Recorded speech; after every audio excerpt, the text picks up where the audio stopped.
How to say no to your boss. Saying no to a request can be a difficult thing, especially when the person making the request is your boss. Even if you try your best to do everything the boss asks, there are times when you can't and have to say no. Think through your reasons and have a clear picture of what you want to say before you approach your boss. Rather than saying a straight no, try to find positive alternative suggestions. Part 1. Preparing your response. 1. Write down a list of reasons why you cannot complete the request.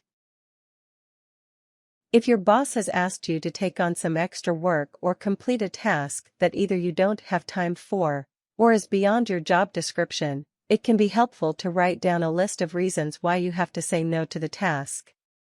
Calmly and rationally brainstorm the problem and organize these notes. They will help you prepare your response to your boss.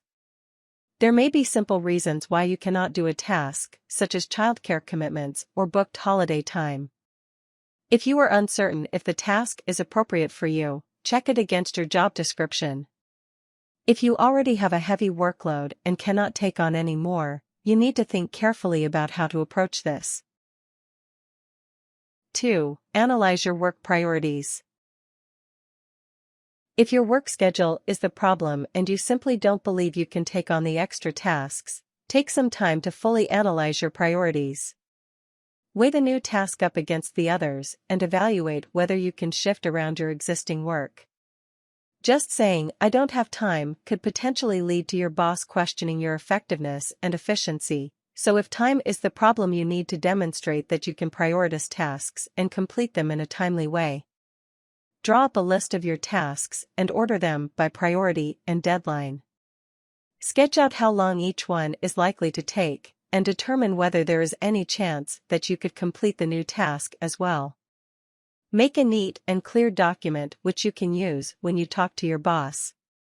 This is a way of showing your boss that you can't do what they ask, rather than telling. 3. Put yourself in your boss' shoes. Before you approach your boss, it's important that you take the time to put yourself in her shoes and understand her and the company's priorities. Understanding her motivations will help you better formulate your response. If you not doing a certain task is likely to cost the company significant income, then you will need a very persuasive argument and an alternative that means the company does not lose this revenue. If you only want to reschedule a meeting due to a prior commitment, think about how this rescheduling will impact on your boss. Taking time to put yourself in her shoes will help you anticipate how she will respond to you. 4. Consider what language to use. It's crucial that you get the tone and language right in order to say no without saying no. Remember that it is essential that you use neutral language at all times and avoid personalizing the situation. This means don't make it about you or your boss, or the relationship you have, whether it is good or bad. Always refer to the company and how to reach the best outcome for the business.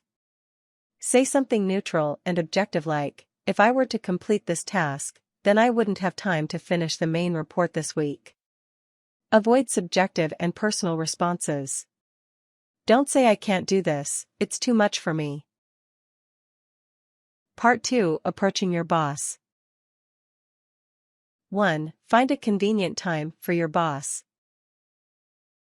Before you approach your boss to talk, you should determine a convenient time for her. You definitely don't want to catch her at a stressed or busy moment.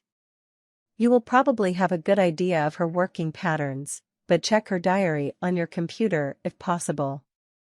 Depending on the culture and work practices in your office, you should ask if she has a few minutes to spare as you want to discuss something.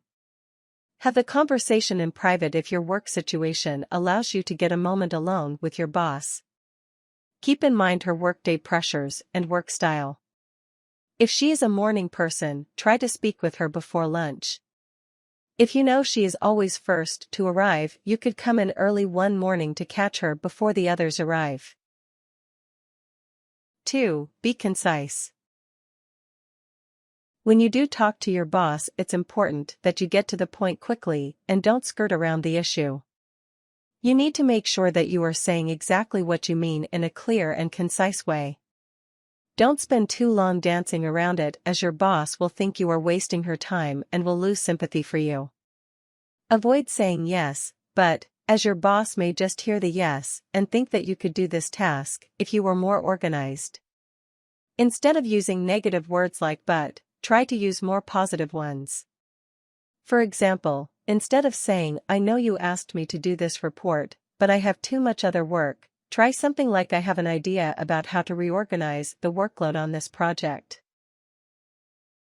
3. Explain yourself. It is absolutely crucial that you explain your reasoning clearly and effectively. If you can't make a solid argument, then your boss is not likely to understand why you can't complete the task. For example, if you have been asked to do something that is well outside your job description, you should make this clear and be prepared to refer to your job description if necessary. Don't walk in waving the job description, but be prepared to refer to it. If time is the problem, you need tangible and indisputable reasons why you can't do the task you have been assigned. Refer to other work you are doing that has priority. Say something like, "I have a deadline for the spring report next week, so this other task would take me away from that." Try to emphasize how your boss reassigning the task to someone else will benefit her and the company by highlighting the work you will be doing that is more important.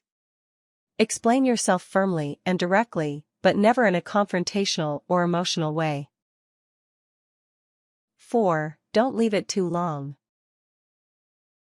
If you know quickly that you will not be able to complete a certain task, or that is inappropriate for you, don't wait long before you schedule a conversation with your boss. If you leave it, it will only make it harder to reorganize the work and still get it done in a timely fashion. If you wait until the last minute, it could be almost impossible for the deadline to be met. This will not endear you to your boss. Part 3. Offering positive alternatives. 1. Suggest reorganizing your priorities.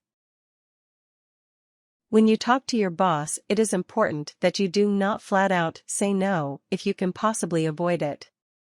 Rather, try to find a way of offering a positive alternative that still amounts to you not doing the task you feel you are unable to complete. One good way to do this is to suggest your boss helps you reorganize your priorities.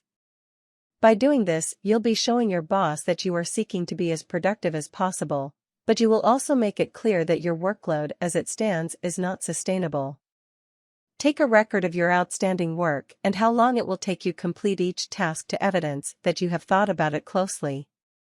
Asking your boss, "Can you help me reorganize my priorities?" will demonstrate that you want to involve them in how you manage your work. This will show you respect her opinion and are seeking some guidance about how to work more efficiently. 2. Recommend a colleague. Another way to suggest a positive alternative rather than just saying no, is to recommend a colleague who could pick up the extra work. Doing this will demonstrate that you have thought about the task and who is best suited to it. Your boss will be impressed that you have thought about her and the company's need to get the job done rather than just your own concerns about being overworked. Demonstrating that you have good judgment and have prioritized the needs to company will make it more likely that she trusts your judgment more readily in the future. You will also demonstrate that you understand what is happening throughout the office and are interested in the development of your colleagues. 3. Propose new work arrangements. If you are being given too much work to complete in the hours you are contracted to work, this could be an opportunity to approach your boss about establishing a new working arrangement. For example, if you have a long commute that is eating into your productivity, you might suggest working from home one day a week, which will cut down on your commuting time. If you think a more flexible working pattern would enable you to adapt to different demands at work, don't be afraid to bring this up. Always think about the culture of your workplace and whether more flexible working is a feasible idea. Clearly think through any proposal before you make it. Don't go in with an idea that you have not fully fleshed out. Warnings. If your boss asks you to do something that is illegal, you have every right to say no. Contact the proper authorities. Stay calm and speak with an even tone.